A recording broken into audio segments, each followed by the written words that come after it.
dear. Valide. People.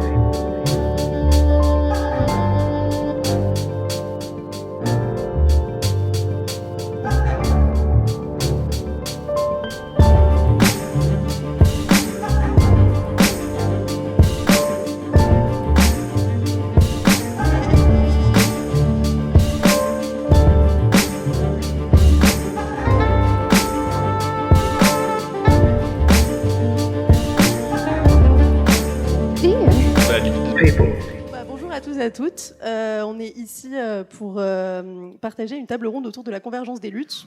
Donc moi, je m'appelle Chiara Khan, je suis journaliste anti-féministe et je tiens un podcast qui s'appelle Compassion, avec un N comme con. La convergence des luttes, c'est un vaste sujet, mais on va avoir bien 1 heure pour en discuter. Après, ça va suivre avec 15 minutes de questions.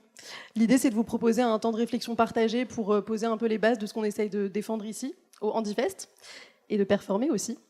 Donc, moi, avant de commencer, je voulais vous présenter un peu cette thématique-là, avec un exemple qui part du handicap, parce que c'est bien un festival autour de cette thématique. Et je voulais vous parler un peu du mouvement antivalidiste. Le mouvement antivalidiste, peut-être que certains d'entre vous le connaissent déjà, c'est un mouvement qui pose une définition sociale et non plus médicale du handicap. En fait, l'idée, c'est de sortir de l'essentialisation de la personne handicapée en expliquant qu'une personne handicapée l'est dans un environnement situé, dans des sociétés qui sont construites par et pour des corps valides, et que les difficultés qui sont vécues donc par les personnes concernées, finalement, ce sont majoritairement des difficultés qui sont liées à des choix politiques qu'on qualifiera donc de validistes. Plus concrètement, en fait, l'idée, c'est vraiment de dire qu'on a tous et tous des limitations, des vulnérabilités, qu'on soit handicapé ou non. Sauf qu'il y a certaines limitations de certains corps qu'on va dire valides qui vont être prises en compte, tandis que d'autres qui entrent dans le champ du handicap, qui, elles, le sont moins ou pas du tout. Je vais vous donner un exemple un peu pour sortir de la théorie, un exemple de la vie quotidienne que vous connaissez. Quand on va dans un lieu public, donc par exemple un bar, vu qu'on est ici dans un lieu festif, et qu'on a envie d'aller aux toilettes, il y a un peu plus d'une chance sur 2 pour que ces toilettes soient au sous-sol et qu'il y ait un escalier pour y accéder. Un escalier, en vérité, c'est pas rien, c'est une infrastructure qui a été pensée et installée pour des corps qui ne peuvent pas, à la base, passer d'un étage à un autre. Sans cet escalier, en fait, les personnes qui ne peuvent pas marcher se seraient sûrement senties handicapées, elles aussi, dans cet environnement-là, situé. Mais heureusement, la plupart du temps, on leur propose cette solution de monter des marches pour pallier leurs limitations, et elles peuvent ainsi rester valides dans leur environnement. Sauf que pour des corps comme le mien, des corps qui ne peuvent pas marcher, un peu plus d'une fois sur 2, aucune autre solution n'est proposée. Et on ne répondra donc pas à mes limitations. C'est un choix donc qui est fait de ne pas prendre en considération notre condition, malgré l'obligation légale qui demande de le faire. Donc voilà, ça c'est un peu pour vous parler de validisme, c'est ça, concrètement le validisme, avec un exemple sur une personne en fauteuil roulant comme moi. Et vu qu'on est ici pour vous parler de la convergence des luttes, en fait il faut savoir qu'au début des années 2000, ce mot, qui vient des pays anglo-saxons, il arrive petit à petit en France. Aux États-Unis, il a déjà fait un petit bout de chemin, et il y a des personnes handi-états-uniennes qui se définissent aussi comme noires, queer et trans, et qui adhèrent bien à cette définition sociale, mais qui soulèvent quand même un point. Oui, certes, l'environnement est conçu pour les personnes valides, mais est-ce qu'il ne serait pas aussi conçu pour des hommes, pour des personnes blanches, cis ou hétérosexuelles? Est-ce qu'il ne vulnérabiliserait pas finalement aussi d'autres personnes? Et est-ce que ce mouvement antivalidisme à l'époque, qui était appelé Mouvement pour les droits des personnes handicapées, qui était bel et bien défendu donc par des hommes cis, blancs et hétérosexuels, n'aurait pas oublié quelque chose ou quelqu'un, comme les femmes par exemple? Et pour reprendre l'exemple que je vous donnais avec les toilettes, merveilleux exemple, quand le personnel du bar, quand moi justement je ne peux pas y aller, souvent le personnel du bar va me proposer de me faire porter par un inconnu. Je dis un inconnu parce que dans 90% des cas, c'est à des hommes qu'on va confier cette tâche. Et j'explique souvent que moi je suis une femme, que l'idée de me retrouver toute seule dans des toilettes, sans mon fauteuil pour me mouvoir, dans les bras d'un mec que je ne connais pas, ça m'enchante pas particulièrement. Et si je vous raconte ça, c'est pour que vous puissiez comprendre qu'on peut percevoir ici que d'une situation validiste vécue par une femme, on va pouvoir favoriser un danger de l'ordre des violences sexistes. Et on a une fenêtre peut-être pour comprendre aussi pourquoi, quand on regarde les chiffres, une femme handicapée sur 2 est victime d'agressions sexuelles. Donc ces personnes handi, noires, queer et trans dont je vous parlais, elles ont créé en 2005 un autre mouvement un mouvement qui s'appelle la Disability Justice, donc justice pour les personnes handicapées, et qui explique la chose suivante. On ne peut pas en fait discuter de la condition sociale d'un individu, ici en l'occurrence d'une personne handicapée, sans prendre en compte l'intégralité de ce qu'il ou elle est. On ne peut pas vraiment analyser finalement son expérience de vie, l'inscrire dans un contexte sociologique sans reconnaître toutes les formes d'oppression auxquelles il ou elle pourrait être sujet ou sujette. Et donc pour ces personnes-là, par exemple, on ne pouvait pas parler d'LE sans prendre également en compte la transphobie, le racisme ou encore la lesbophobie, pour ne citer quelques-unes des nombreuses oppressions qu'on connaît. On ne peut pas faire ça sans se questionner en fait, sur la rencontre entre ces différents systèmes, sur la façon dont ils vont s'alimenter, dont ils vont aussi se renforcer parfois. Et c'est pour ça que cette table ronde, elle existe en fait. Et aujourd'hui, on ne voulait pas faire que vous parler de validisme. On voulait aborder les croisements de ces luttes avec des personnes qui sont concernées par plusieurs d'entre elles. Et c'est pour ça qu'à mes côtés, on a 3 humoristes qui proposent du stand-up engagé. Donc Lou Trottignon, Soukaina Mefla et Tani. Et Pauline Chevalier-Bouzereau, qui est chargée de mission égalité à la fac Paul Valéry et anciennement coordinatrice de l'Observatoire des violences sexistes et sexuelles de... C'était l'Hérault. Vous pouvez les applaudir.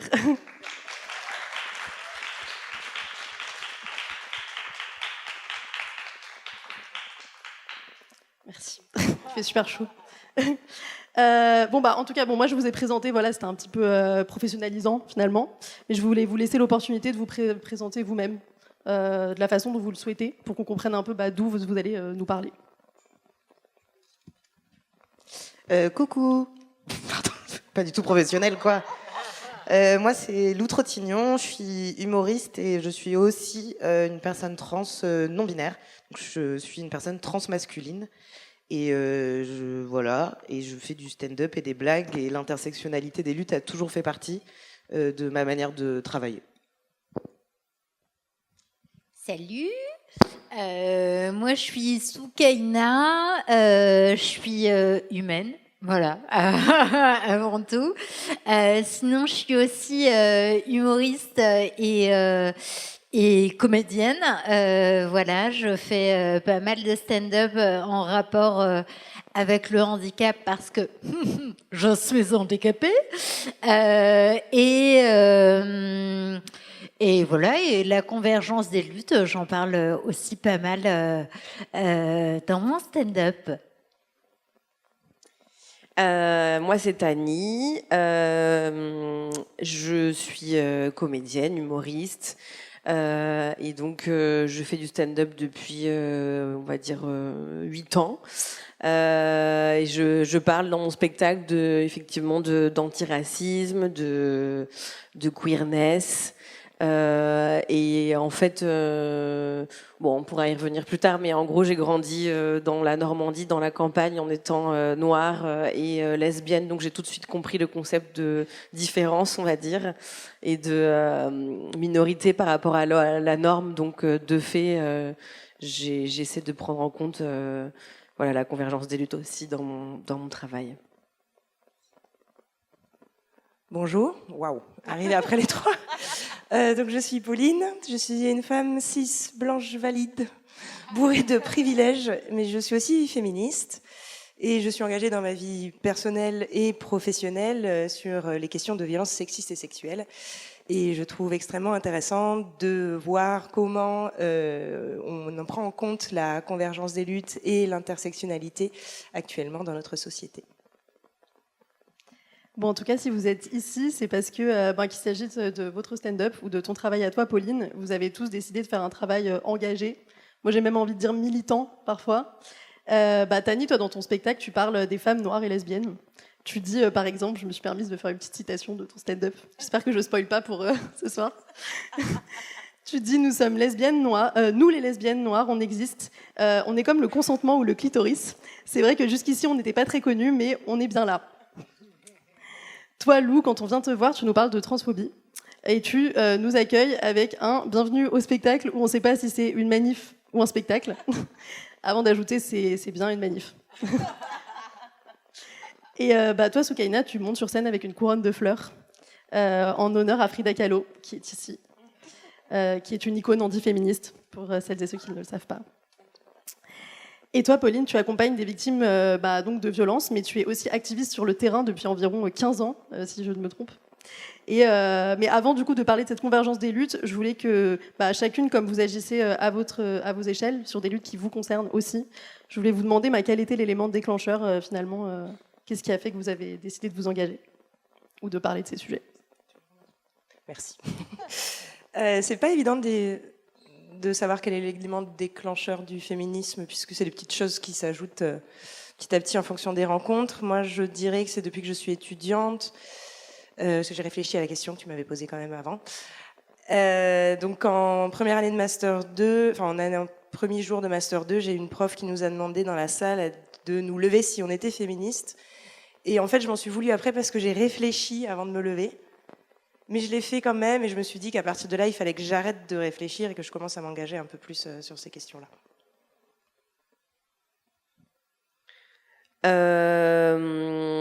C'est un peu ce que je disais tout à l'heure.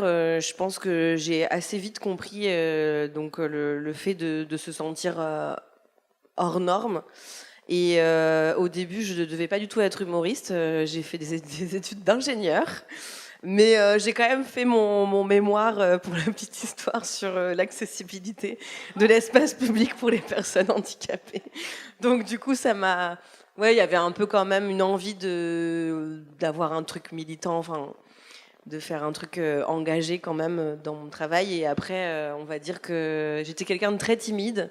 Et la scène, c'est un endroit où je me sentais beaucoup plus forte et libre. Et j'ai découvert le stand-up et je me suis dit peut-être que j'arrive pas à parler de certaines choses. C'est un peu bizarre face à face aux personnes. Alors peut-être que si je le fais sur scène, ça va me donner de la force et je vais réussir à le faire. Et donc c'est un peu en montant sur scène que déjà j'ai fait mon coming out. Et après que je suis allée à fond dans les sujets antiracistes, féministes et voilà, et que du coup, depuis le début, en fait, dans mon stand-up, il y a une part de revendication et de militantisme.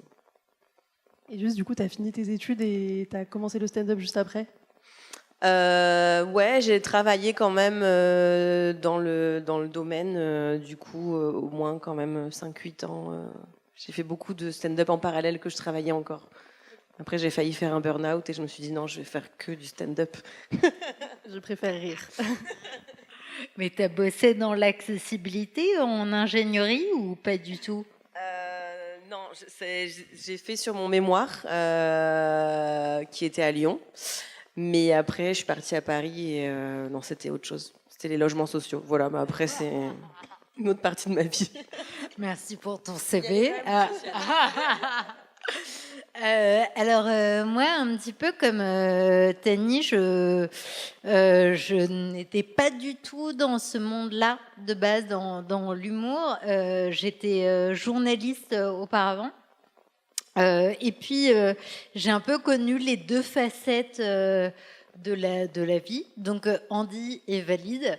J'ai eu un petit souci médical qui fait que je me suis retrouvée totalement grabataire. Je parlais plus, je ne voyais plus, je ne mangeais plus. Donc, bon, bref, compliqué. 6 ans d'hôpital. Et à la suite de ces 6 ans-là, où en fait on m'a dit que clairement j'allais mourir, eh bien je me suis dit que la vie elle était courte et que du coup il fallait quand même faire ce qu'on a envie de faire. Et j'ai toujours voulu monter sur scène.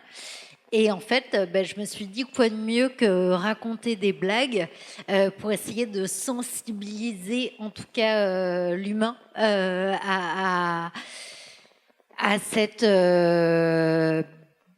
chose qu'est le handicap qu'on connaît pas forcément tous, en tout cas. Et moi, je connaissais pas du tout et j'ai découvert ce monde-là en arrivant par la grande porte, voilà. Donc c'est un petit peu pour ça que je monte sur scène et que j'essaie de développer quelques petits messages, voilà.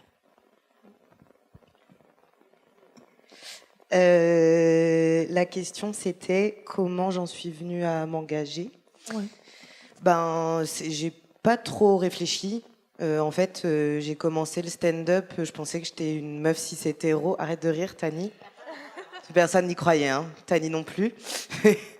Et en fait, avec la scène et le rapport aux gens, comme ton corps est beaucoup mis en avant dans le stand-up, bah, ça m'a forcé à me questionner sur qui je suis et ce que je renvoie aux gens. Et du coup, bah, je me suis rendu compte que je suis trans. Et j'ai dit, je suis trans sur scène. Et tout d'un coup, c'est devenu politique et engagé. Et j'avais pas trop le choix, quoi. Enfin, mon identité est politique. Et là, maintenant, aujourd'hui, ça prend d'autant plus d'ampleur. Où à la base, je voulais vraiment faire un spectacle d'humour. Je savais qu'il était engagé. Et dans l'actualité actuelle, mon spectacle devient une riposte politique.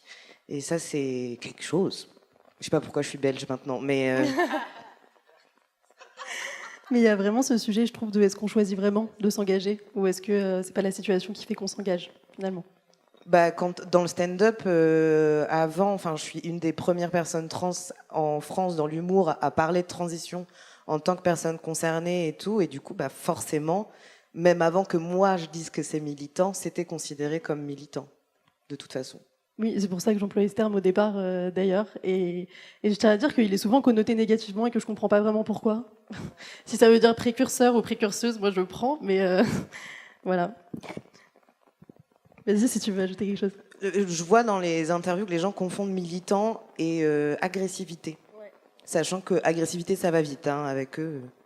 Enfin, juste quand on est en colère, ils pensent qu'on est agressif, quoi. Oui, et puis on va utiliser activiste, enfin je sais pas si c'est mieux, mais bref. Bon, en tout cas, dans Compassion, mon podcast, je donne la parole à des personnalités qui sont directement concernées par le handicap. Et l'idée, c'est qu'on commence toujours par donner une phrase stigmatisante qu'on a entendue au cours de notre vie.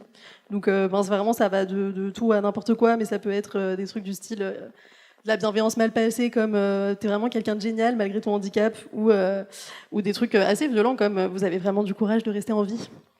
Petit clin d'œil à la loi sur la fin de vie en ce moment, gros sujet. En tout cas, je voulais vous demander à vous si vous aviez des phrases à nous partager, histoire qu'on se rende un peu compte de ce que ça fait qu'avoir une différence dans l'espace public de manière très concrète. Et l'idée, c'est de revenir un peu sur le contexte. Non, c'est pas grave. J'y ai pensé, donc moi, sur le côté du féminisme, et ça fait sens avec ce que tu viens de dire, Lou, où en fait j'ai un ami qui m'a reproché quand je parlais de féminisme, enfin, de lutte féminisme et de sujets qui me tenaient à cœur, d'inégalité, je me mettais à parler plus vite et plus fort et à m'animer sur ce sujet-là qui m'anime, hein, c'est vrai. Et en fait il m'a dit mais tu sais, c'est un peu dommage parce que ça dessert ta cause quand même. Voilà, je peux pas ajouter. Non, mais je trouve que ça, c'est intéressant parce que c'est une façon de délégitimer aussi la colère, comme si elle venait de nulle part. Enfin, je parle pour toi, mais peut-être si c'est ça. Ça rejoint avec la phrase que je t'avais dite. Donc, moi, souvent, je commence mon stand-up en disant que Tani, ça veut dire en indien arrêter de toucher les cheveux des personnes noires. Et je fais cette blague depuis 6 ans et apparemment, c'est pas encore rentré dans le cerveau de tout le monde. Après, j'ai pas joué dans tout le monde entier. Mais bref, mais il y a pas longtemps, du coup, j'étais dans un bar et il y a une dame qui a vraiment mis sa main dans mes cheveux, mais vraiment, genre, bien, quoi. Et moi, j'apprends à poser mes limites parce que je sais qu'il y a 2 ans, j'aurais juste fait ah et je serais partie, quoi, sans rien dire. Et là, je l'ai confrontée, quoi. Je lui ai dit, mais madame, vous pouvez pas faire ça, en fait. Elle était genre, oh, mais j'ai pas fait fort. Et bref, je me suis énervée et elle m'a dit, j'ai l'impression que je vous ai mis en colère. Et j'ai dit, genre, mais c'est insupportable. Donc, oui, voilà, ce genre de choses. Après, pareil. Pour parler peut-être de stand-up, on m'a beaucoup dit mais pourquoi tu parles autant du fait que tu es lesbienne, ça nous regarde pas, on veut pas savoir ce que tu fais dans ton lit, enfin, alors que je ne parle pas de cul, enfin je pourrais en plus, mais voilà. Enfin bon, bref, voilà ce genre de petites remarques. Incroyable. Moi, je voulais juste revenir sur la colère dont Lou parlait. J'ai un petit pins là que j'ai acheté tout à l'heure qui s'appelle Le feu de nos colères, qui est fait par Vilaine Renard. je crois. Et je suis assez d'accord avec ça. La limite entre l'agressivité et la colère, elle est vraiment fine, vraiment. Donc moi, juste pour revenir un peu sur ta question, Chiara, quand même, on m'a dit pas mal de choses. Hein. Je pense que je pourrais écrire un bouquin prochainement. Mais récemment, là, par exemple, j'étais en couple avec une personne, il se passait plutôt bien, et qui un jour m'a quand même dit bon bah Soukaina, il faut que je t'avoue quand même, je suis quelqu'un d'assez discret. Et c'est vrai que avec ton déambulateur, on se fait pas mal remarquer. Donc, too bad, hein, fallait me le dire. J'aurais dû l'enlever, peut-être, je ne sais pas. Voilà, mais puis d'autres, on m'a quand même aussi déjà dit un date.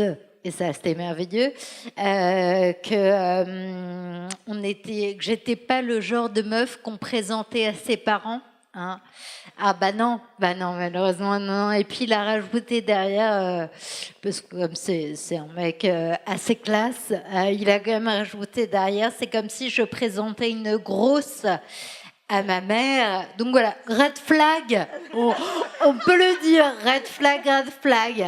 Donc voilà, assez merveilleux. Et il y en a d'autres. Lou, à toi. J'ai tellement envie de réagir à chaque fois. Je me dis, mais les gens cumulent. Enfin, c'est terrifiant. C'est terrifiant. Et ça me donne envie de dire le truc que j'avais dit, parce que tu m'avais déjà raconté cette phrase quand on avait enregistré un épisode live de Compassion. Mais moi, je me disais, mais enfin, est-ce que toi, t'as envie de présenter cette personne-là à tes parents, à toi, quoi? Enfin, c'est terrifiant. Je comprends. Oui, et puis tu peux accepter sur le moment, et après, tu rentres chez toi et tu te dis, mais pas du tout. Mourrez. Voilà. Très bien. Lou, est-ce que tu as une phrase à nous partager? Oui, changeons les mots. Disons, là, si je te présente, c'est comme si je présentais un mec hétéro blanc à ma famille, c'est un peu gênant. Mais, pardon. Mais du coup, pareil, énormément de trucs hein, sur la transidentité, là, ça y va aussi. Le truc qu'on me dit le plus souvent, donc les programmateurs, les salles, ils voient mon spectacle et après ou un passage de stand-up et après ils disent ah mais c'est drôle en fait. Parce que pour le coup il y a vachement cette idée qu'on peut retrouver dans plein d'oppressions que les personnes trans sont des personnes extrêmement tristes, dans la souffrance, qu'on n'est pas capable de rire, alors que quand on regarde les premières interviews de Marsha P. Johnson, donc qui est une militante noire activiste qui a lancé Stonewall, enfin c'est un raccourci, qui a lancé le pavé. Bon, vous avez compris. Pardon. Elle est hyper drôle dans ses interviews. Enfin, on a toujours été drôle, quoi. Je comprends pas. Et le dernier truc en date, il y a aussi beaucoup d'ignorance. J'ai fait une chronique au MAC de la santé. Et ils m'ont appelé pour me demander si je pouvais dire transsexuel à la place de trans pour m'adapter aux auditeurs et auditrices. C'est le MAC de la santé.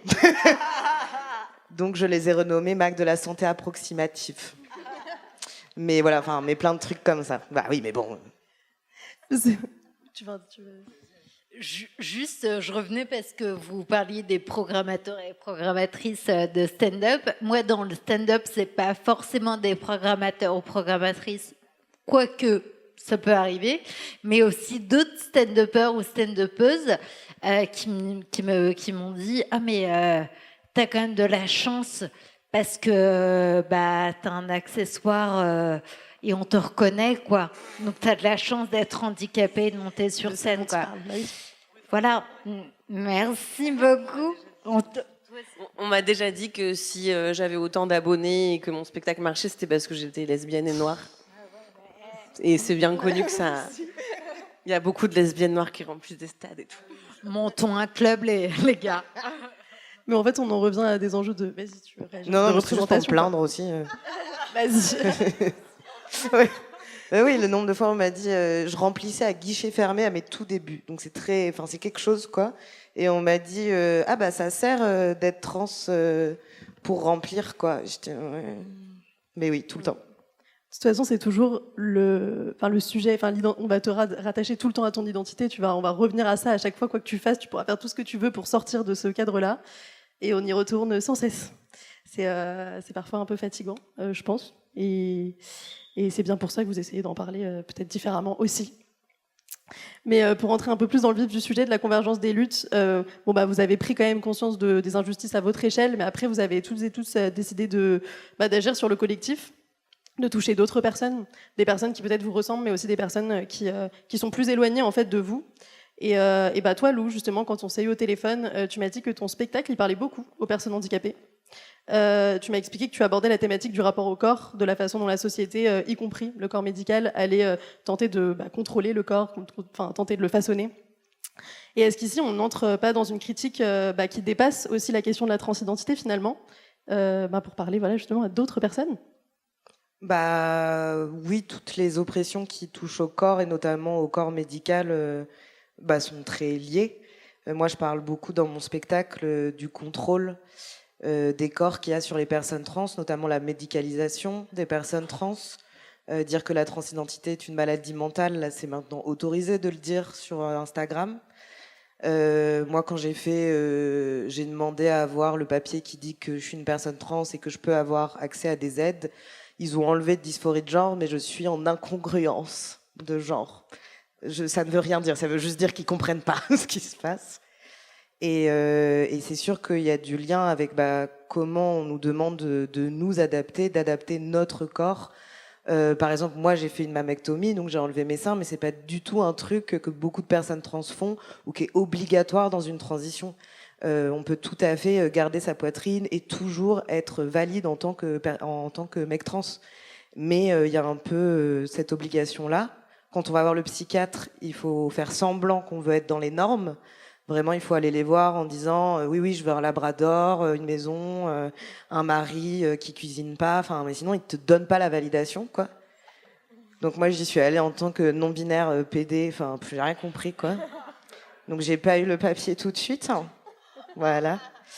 Et voilà. Et là, c'est une question qui me touche particulièrement parce qu'au moment où on parle, j'ai un proche qui est en train de vivre une violence médicale inouïe, où en fait les chirurgiens font des énormes erreurs parce qu'ils font pas attention, ils sont pas renseignés sur les questions trans, ou de manière générale, ils font pas attention et en fait, pour se protéger, ils décident de refuser toute retouche médicale.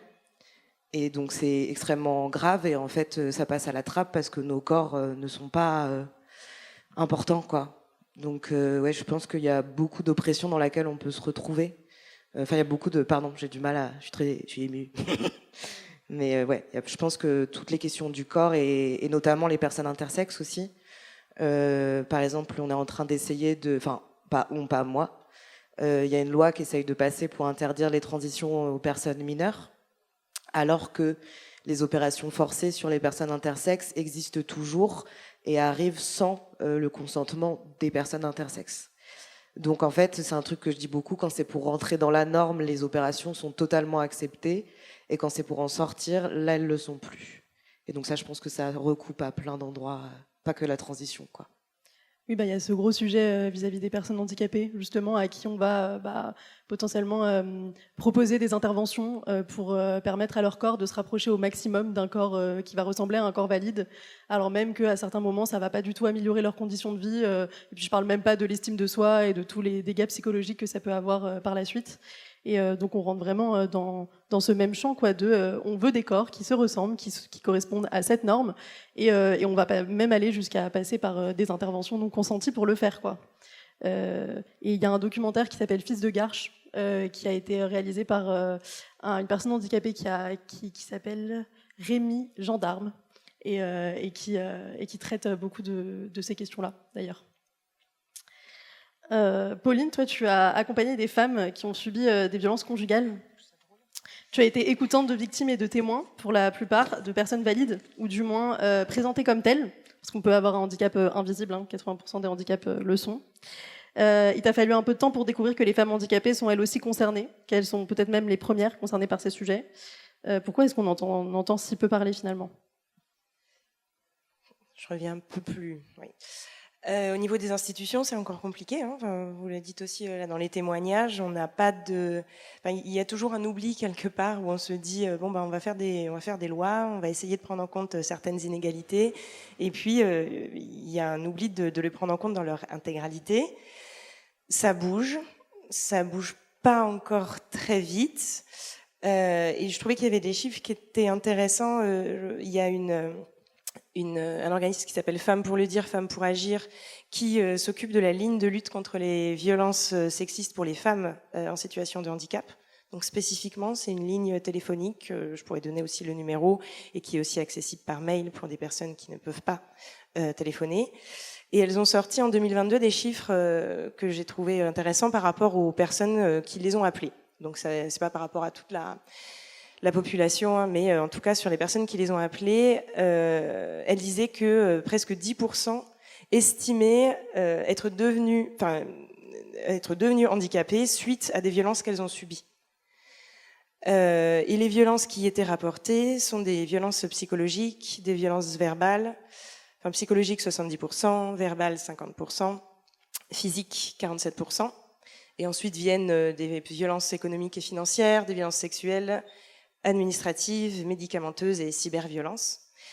Je trouve que c'est important de les nommer pour qu'on puisse en parler, et c'est vraiment des violences spécifiques sur les femmes de par leur double discrimination d'être des femmes et en situation de handicap. Et pour la majorité, les personnes parlent donc des agresseurs, ce sont des agresseurs de leur entourage. D'abord, leurs conjoints, partenaires ou anciens conjoints, donc qui sont d'abord à plus de la moitié auteurs des agressions, et ensuite l'entourage, famille, et puis aussi soignants qui sont autour des personnes handies. C'est aussi pour ça, je pense qu'il y a une visibilité, enfin aussi peu de visibilité. On a déjà du mal aujourd'hui dans les politiques publiques à mettre en avant l'importance des violences conjugales et intrafamiliales. Alors dans le cadre des femmes en situation de handicap, c'est encore plus difficile de les voir, et ce qu'il manque aujourd'hui, ce sont des moyens en fait de le rendre visible, mais aussi des moyens d'accès aux femmes pour qu'elles puissent en parler, pour qu'elles puissent être accompagnées, et bon après bien entendu des moyens financiers, mais ça c'est aussi autre chose qu'on a dans toutes les luttes. Mais c'est vrai que cette question des femmes en situation de handicap qui subissent cette double discrimination, elle est très peu mise en avant dans les politiques publiques. Pour autant, en 2019, je suis désolée, je suis le côté institutionnel de la table ronde, donc c'est un peu moins funky, mais après je repasserai le micro à ceux qui peuvent faire rire mon voisin. Dans le Grenelle de 2019, il y a eu certaines mesures qui ont été demandées et qui ont été spécifiquement axées sur les femmes et enfants en situation de handicap, notamment la mise en place d'éducation à la vie affective, relationnelle et sexuelle dans le milieu du médico-social, et des études où apparaîtrait un bilan et diagnostic de l'égalité entre les garçons et les filles au niveau scolaire, en prenant en compte spécifiquement la question du handicap. Il y avait aussi la recommandation de mettre en place des centres dans chaque région, des centres de ressources pour parler vie affective, relationnelle et sexuelle aux femmes en situation de handicap, et aussi de parler de parentalité, parce que c'est on parle en fait de beaucoup de discriminations genrées qui sont aggravées du fait du handicap, et la question de la parentalité, c'est déjà une grosse injonction qui pèse sur les femmes. Alors des femmes en situation de handicap, la parentalité, elle existe, on n'en parle quasiment pas, alors que c'est pour moi aussi un gros problème et des points à régler. Donc beaucoup de problèmes pointés, des possibilités de solutions, mais il faut un réel engagement des politiques publiques et financiers également. Voilà, oui, c'est un peu l'angle mort aussi des luttes féministes. Enfin, de plus en plus, on en parle, mais c'est vrai qu'on a un peu de mal, en tout cas même dans les sphères progressistes, parfois à intégrer cette question-là. Oui. Grâce aux dévalideuses, maintenant peut-être un peu plus. Mais en fait, j'ajouterais, et c'est quelque chose auquel il faut qu'on fasse attention chacun et chacune, C'est qu'en fait, on partitionne les luttes. Donc, en effet, on parle de violences faites aux femmes. On va parler de violences pour les personnes en transidentité. On va parler du handicap. Et en fait, on va parler de l'homophobie aussi, LGBTQIA+ phobie. Et on les partitionne et on n'arrive pas à les mettre ensemble. Alors que, il faut qu'on se rende compte que si on est une femme en situation de handicap, trans, lesbienne, racisée, bon, là, c'est la merde. Mais on n'arrive pas à se dire comment est-ce qu'on fait justement, et cette question elle est vraiment importante, et merci beaucoup de parler de ça aujourd'hui, parce que comment on fait pour arriver à faire comprendre que c'est quelque chose de commun et que les oppressions elles sont communes, et que finalement l'oppresseur, c'est la même personne en fait. Je tiens les hommes blancs, cis, hétéros. Mais ça me permet de faire la transition justement parce que je voulais quand même parler du concept d'intersectionnalité. C'est un mot qu'on n'a pas prononcé, mais c'est un mot qui a été pour la première fois développé par une juriste et professeure américaine noire qui s'appelle Kimberly Crenshaw en 1989. Et toi, Tani, en fait, dans ton spectacle, tu as dit que tu parlais de racisme, de queerness, de sexisme, etc. Et que ton vécu à toi, il se trouve à l'intersection justement de toutes ces oppressions-là. Et c'est en ça qu'on va parler d'intersectionnalité. Et quand on s'est parlé, tu m'as dit, de toute façon, les dynamiques oppressives, c'est toujours les mêmes dans tous les groupes de populations minorisées. En fait, on retrouve les mêmes problématiques. Donc, je voulais savoir si tu voulais développer un peu ce point-là qu'a déjà un peu introduit Pauline. Je fais un peu des blagues là-dessus dans mon spectacle où je trouve qu'il y a des phénomènes oppressifs qui sont communs. Dans mon spectacle, je parle en tout cas, de le fait d'être lesbienne et métisse. Point commun, on est invisibilisé. Point commun, et je pense que ça se rejoint avec d'autres formes d'oppression que je vis pas, mais typiquement sur le fait de me toucher les cheveux, je sais que on va aussi se permettre de toucher des personnes handies sans leur consentement, de toucher des personnes trans. En fait, le fait de considérer nos corps comme à disposition, le fait de, en même temps, nous sexualiser, nous objectifier. Pareil, il y a des expériences communes entre les personnes racisées et les personnes trans et les personnes handies sur le fait d'être des corps particulièrement vulnérables face à l'institution policière. En fait, je vois et j'entends beaucoup de points communs, et c'est pour ça que les dimanches, je dois aller à toutes les manifs. non, mais en tout cas, je trouve que voilà du coup, on est touché aux mêmes endroits, et pour moi, ça doit être un moteur. Ça doit être un moteur dans nos luttes, quoi. Et c'est pour ça que moi, ça m'énerve quand on va opposer personnes racisées et personnes LGBT. Comme l'oppresseur, c'est le même État capitaliste, colonial et violent, en fait. Voilà.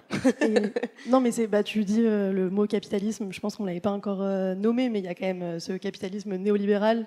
Et parler de lutte antivalidisme aussi, c'est expliquer que ce capitalisme, il induit une hiérarchisation des vies au regard de leur potentiel de productivité.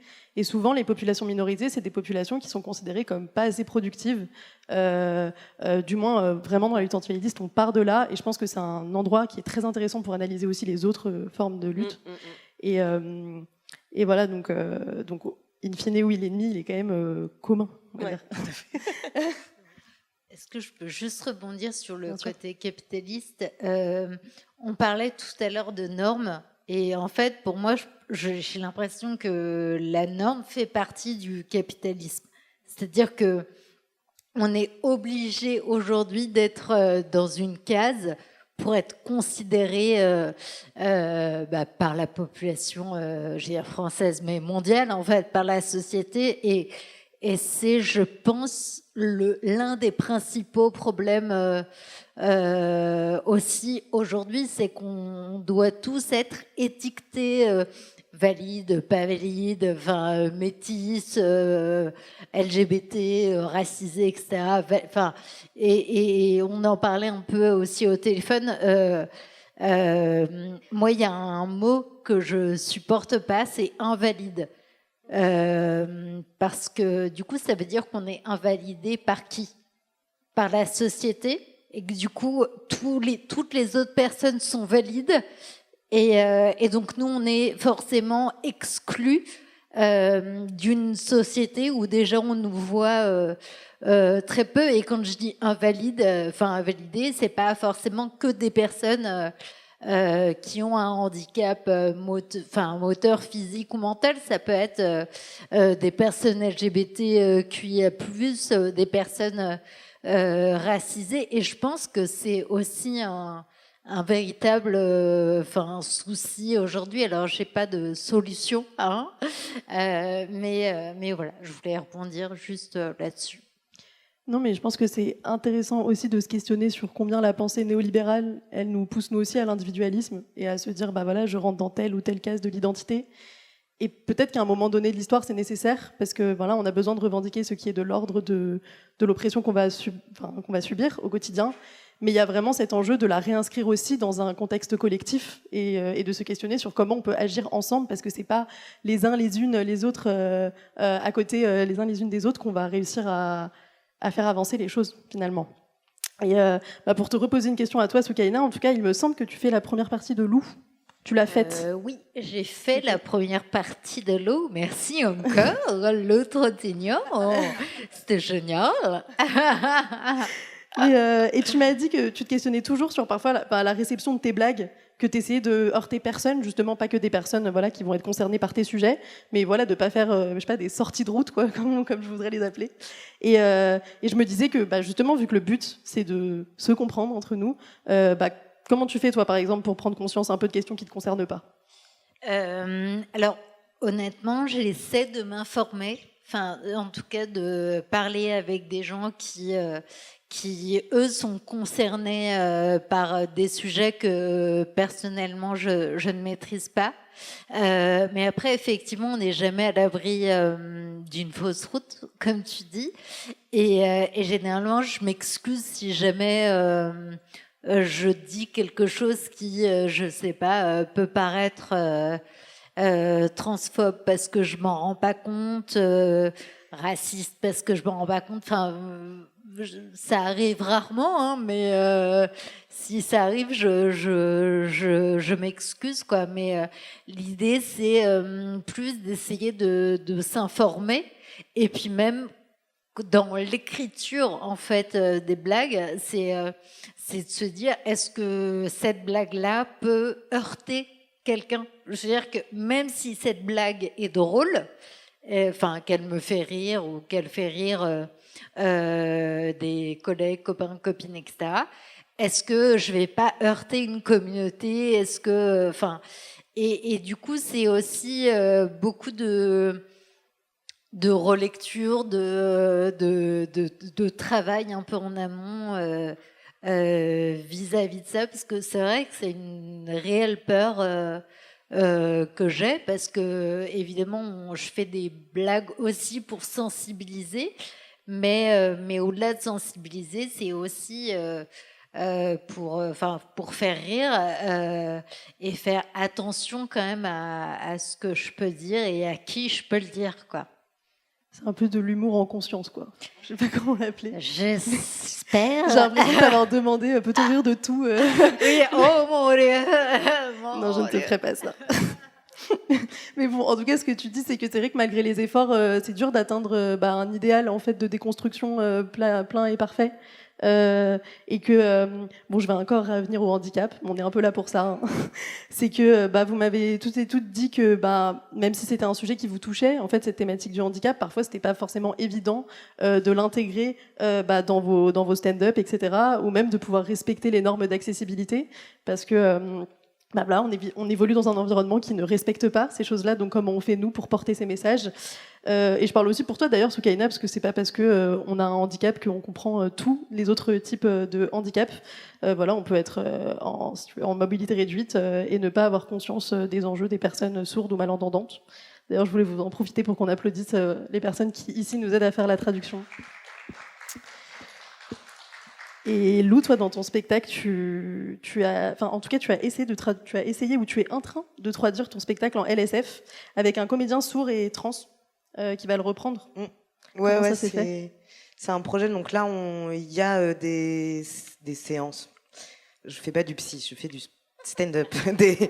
Pardon, il y a des dates de spectacle qui sont traduites en LSF par deux personnes de Verbatim à Paris. Pour des raisons budgétaires, on peut pas en faire plus que ça pour le moment. Et en fait, on s'est rendu compte, bon déjà c'est une des premières fois aussi qu'un spectacle de stand-up humour est traduit en LSF, en tout cas à Paris. Et du coup, il y a beaucoup d'enjeux auxquels on n'a pas été préparé.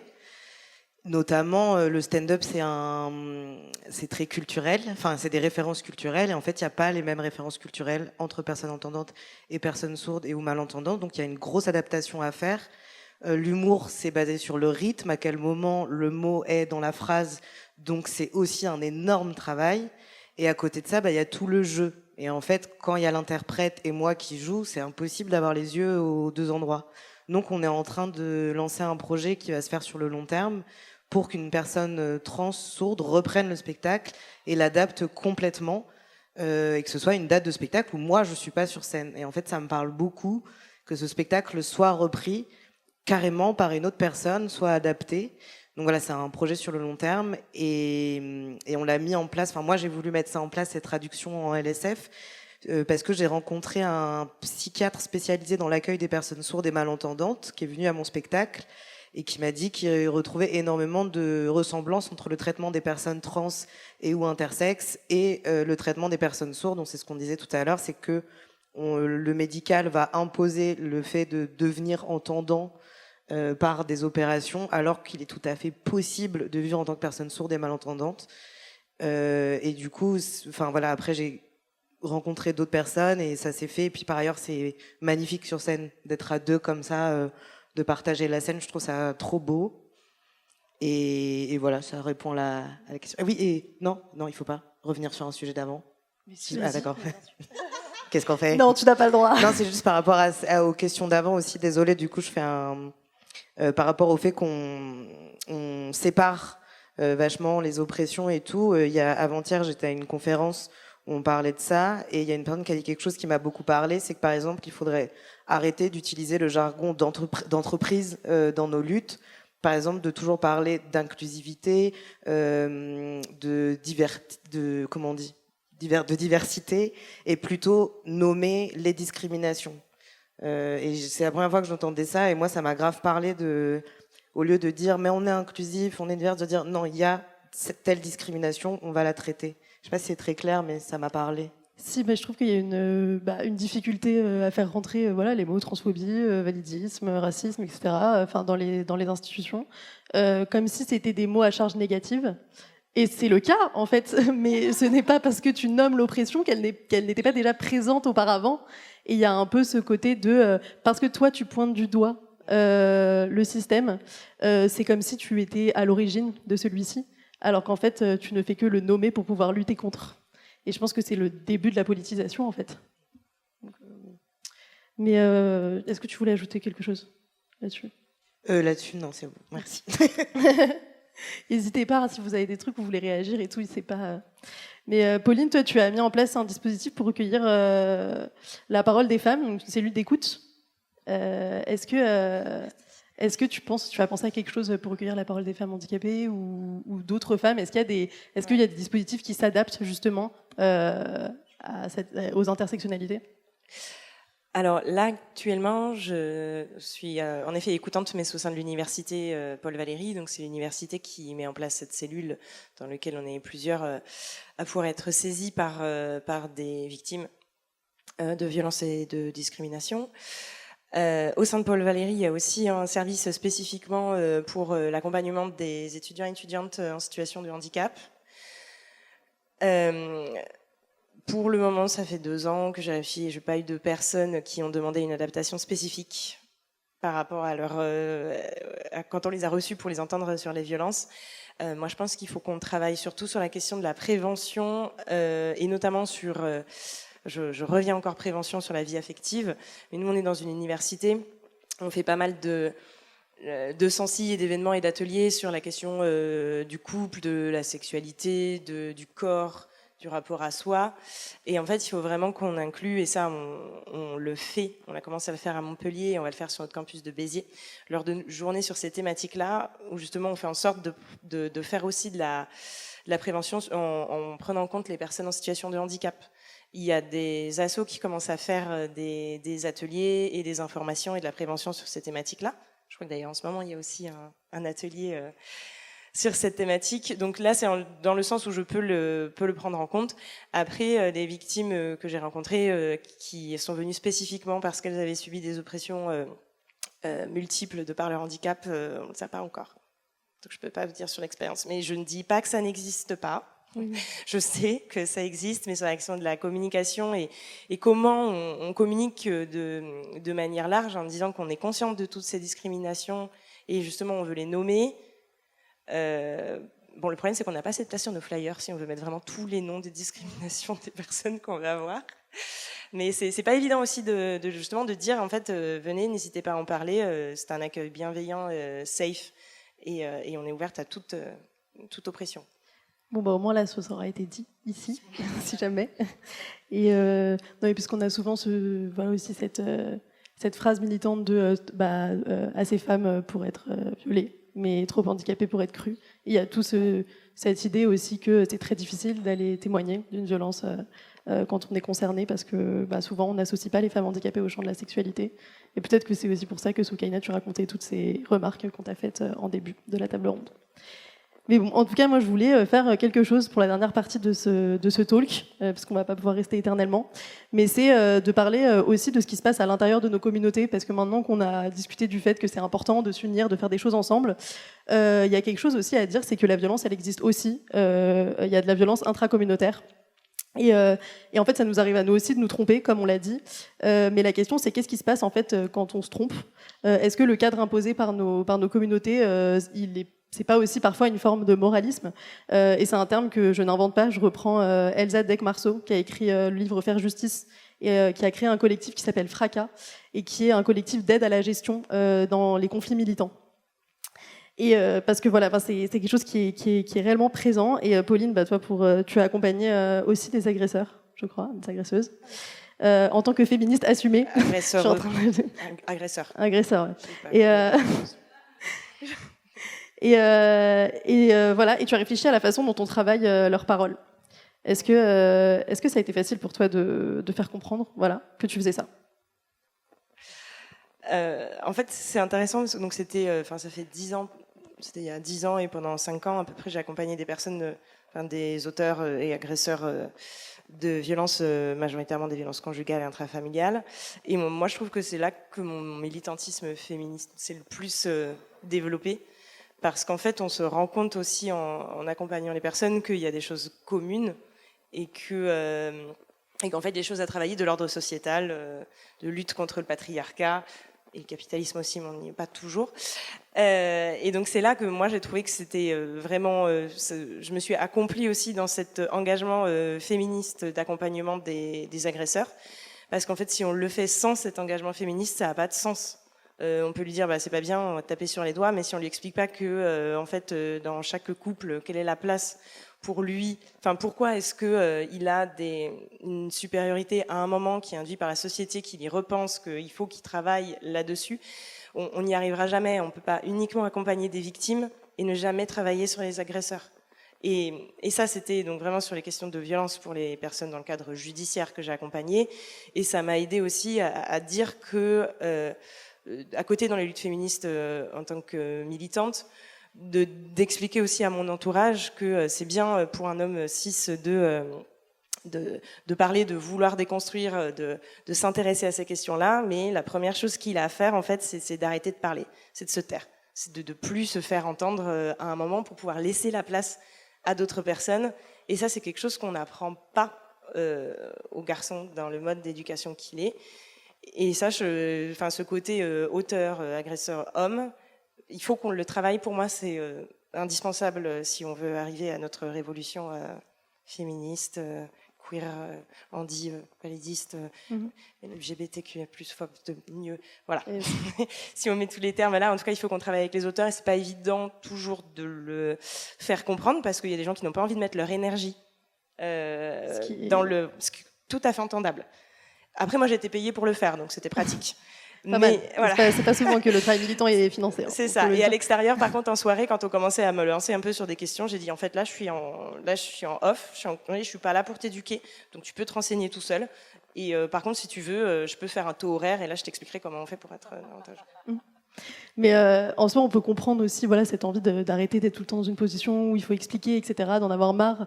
Comme on disait précédemment, la colère, elle est aussi légitime, hein, de se dire, écoute, juste tais-toi, j'ai pas envie de parler avec toi, je me prends de la violence toute la journée, j'ai peut-être pas envie, là, encore, de m'infliger un débat sur un sujet qui me touche. Et parfois, au sein même, comme je le disais, au sein même de nos communautés, il y a des personnes qui ne sont pas au fait de tous les sujets. Et la colère, elle est très présente de toute façon. Et pour reciter Elsa Deck-Marceau, en fait, il y a vraiment un mécanisme de vase communicant qu'on constate entre l'impunité envers les dominants et l'exigence militante, in fine. Parce qu'en fait, on va se dire, j'arrive pas à agir sur ces personnes-là. Bon, toi, Pauline, tu y arrives, mais tu le fais, mais c'est pas donné à tout le monde et c'est pas possible pour tout le monde, du moins. Et c'est très difficile, voilà, c'est un fait. Et donc, peut-être qu'on va essayer de reporter, voilà, on va d'adresser ces émotions à des personnes peut-être qui sont pas les bonnes. Et quand on a parlé avec quand on était au téléphone, vous avez toutes les trois dit que vous aviez vécu des situations, peut-être, d'incompréhension avec des personnes qui faisaient partie de nos communautés. Et on fait pas ça souvent, voilà, de se critiquer entre nous parce qu'on a peur de la récupération politique. Mais je pense que c'est important de les mettre sur la table pour qu'on puisse proposer des solutions. Donc, est-ce que vous avez des histoires à nous raconter là-dessus ? Moi, je pense qu'on s'en était parlé au téléphone. Justement, je sais qu'il y avait une personne de l'association Les Dévalideuses qui m'avait envoyé un message à propos de mon spectacle sur le fait que je jouais pas dans une salle accessible. Et effectivement, sur le moment, je sais plus, il y avait un truc dans la forme où je m'étais dit ça m'avait blessée parce que je me sentais accusée. Et en fait, à tête reposée, je me suis dit c'est totalement vrai, c'est totalement compréhensible et du coup c'est là où je me suis dit c'est un souci et après comme tu disais on se rend compte qu'en fait même à Paris le nombre de salles accessibles sans au moins 2-3 marches pour accéder à la salle de spectacle, c'est tellement rare. Mais au final j'étais contente que cette personne me le dise parce que c'est un truc que j'avais pas forcément conscientisé et après ça amène à réfléchir effectivement à où est-ce qu'on a envie de jouer, à en tout cas être attentive à ce genre de questions. Et voilà, donc il y avait un peu un truc où je me dis il faut savoir aussi parfois accepter que la personne peut-être dans la forme du message il y a de la colère. Parce que moi, je pense que ça a pu m'arriver à l'inverse, de pousser des petits coups de gueule contre des événements où je me rends compte que je suis la seule personne racisée ou je suis la seule meuf. Enfin, voilà, et c'est dur en fait de s'exprimer sans colère quand c'est quelque chose qui nous touche directement. Donc voilà. Mais après, en même temps, je trouve que parfois, il y a vraiment je suis quand même attentive à la manière dont je vais parler à la personne, c'est-à-dire qu'en général, je vais envoyer un message privé.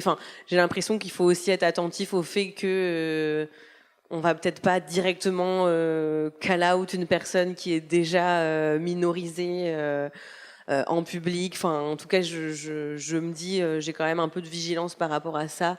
On est déjà des personnes invisibilisées, vulnérables, etc. Parfois, on a le droit effectivement de pas être irréprochable sur tous les plans, et donc il faut aussi composer avec ça, quoi. Je sais pas si vous voulez compléter. Alors moi, tout récemment, là, j'ai joué sur un plateau de stand-up parisien et dans le public, il y avait une personne qui a souffert de handicap moteur, en fait, qui a une sclérose en plaques, donc qui aujourd'hui allait un peu mieux, qui n'était pas en fauteuil. Et j'ai un set où je raconte un peu l'hôpital, où je raconte les 6 ans passés là-bas. Et en fait, la personne s'est mise à pleurer dans le public. Et alors moi, je ne savais pas du tout. J'ai juste vu vraiment larmes et je me suis dit, mais qu'est-ce que je fais? Est-ce que je parle? Est-ce que il y avait du monde? Donc du coup, pour le coup, j'ai laissé passer. Elle s'est levée, elle est partie. Elle est revenue un peu à la fin et on a discuté. Et en fait, elle m'a expliqué que pour elle, c'était beaucoup trop dur d'entendre parler de ce genre de sujet, même avec des blagues, et que c'était pas quelque chose qu'on pouvait raconter aussi librement et aussi facilement sur scène. Alors, j'ai totalement compris ce qu'elle m'a dit parce que je pense qu'elle a été très touchée.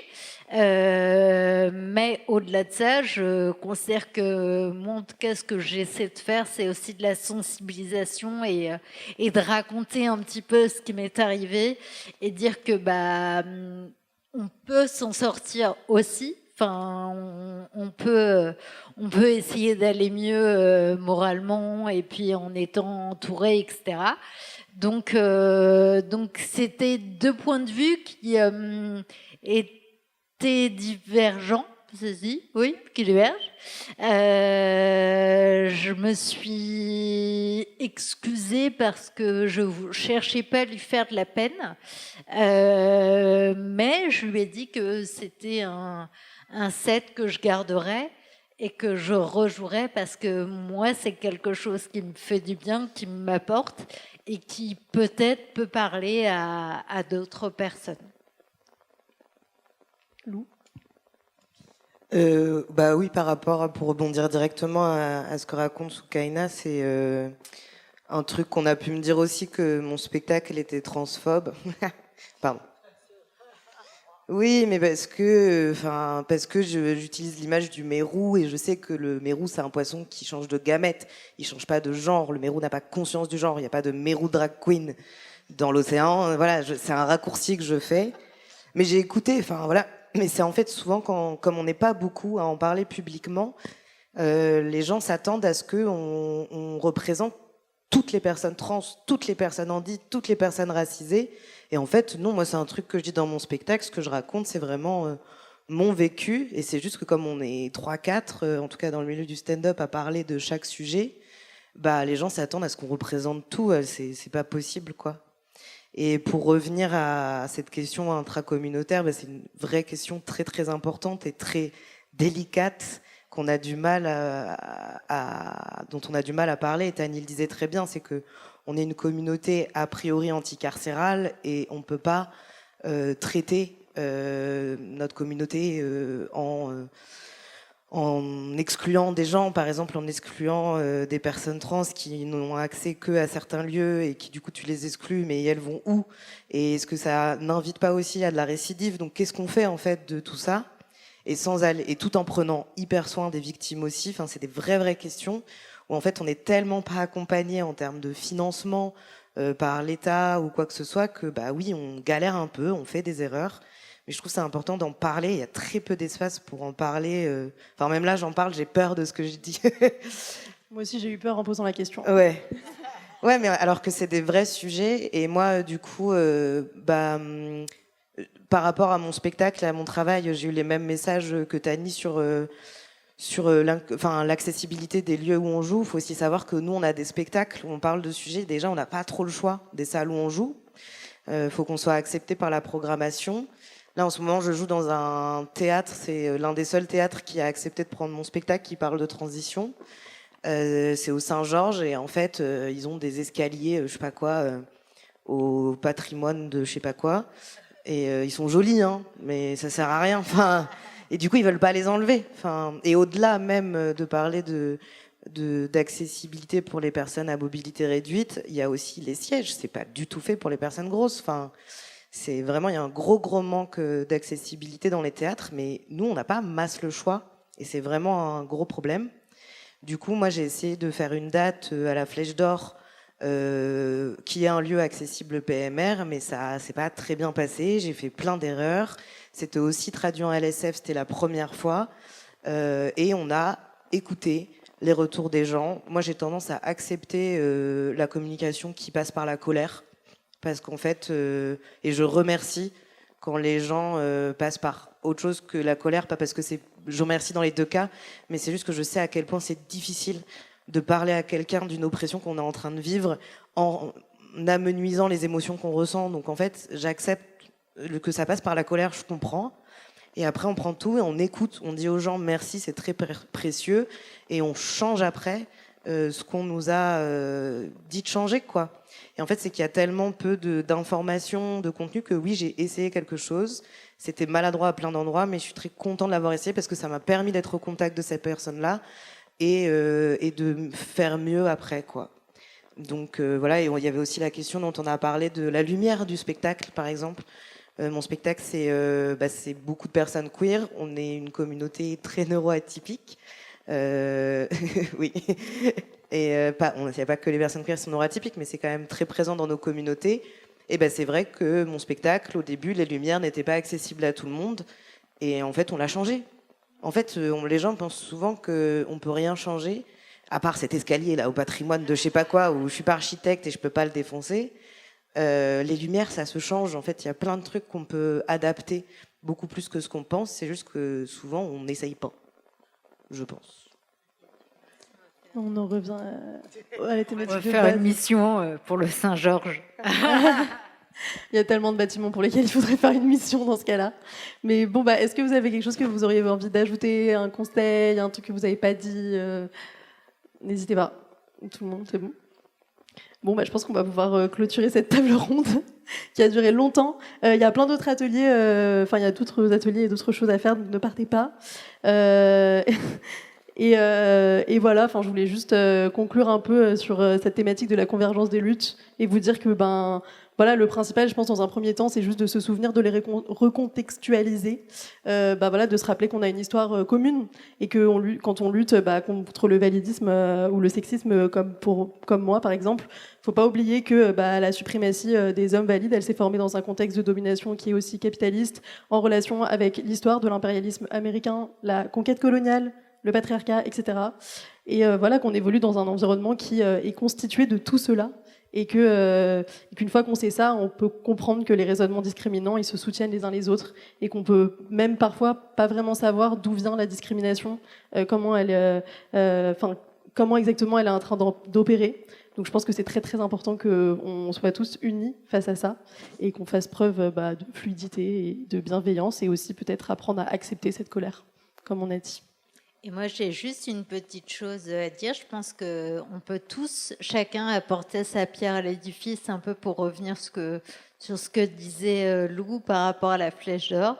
Il a essayé, et puis au fur et à mesure, on progresse. Et je pense que chacun d'entre nous, d'entre vous, peut aussi peut-être apporter sa pierre à l'édifice sur des problèmes de handicap ou de validisme, de racisme ou autre. Voilà. Le but, c'est de porter de la fierté et de l'empowerment qui vient de toutes nos communautés, et c'est le bon mois pour le faire. Donc n'hésitez pas. Merci.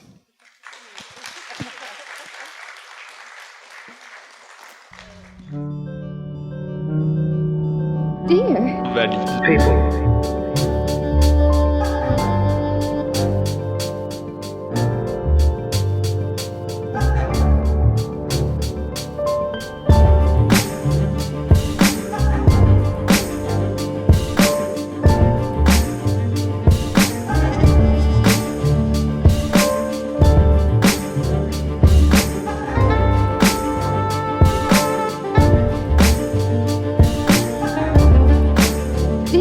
Valid people.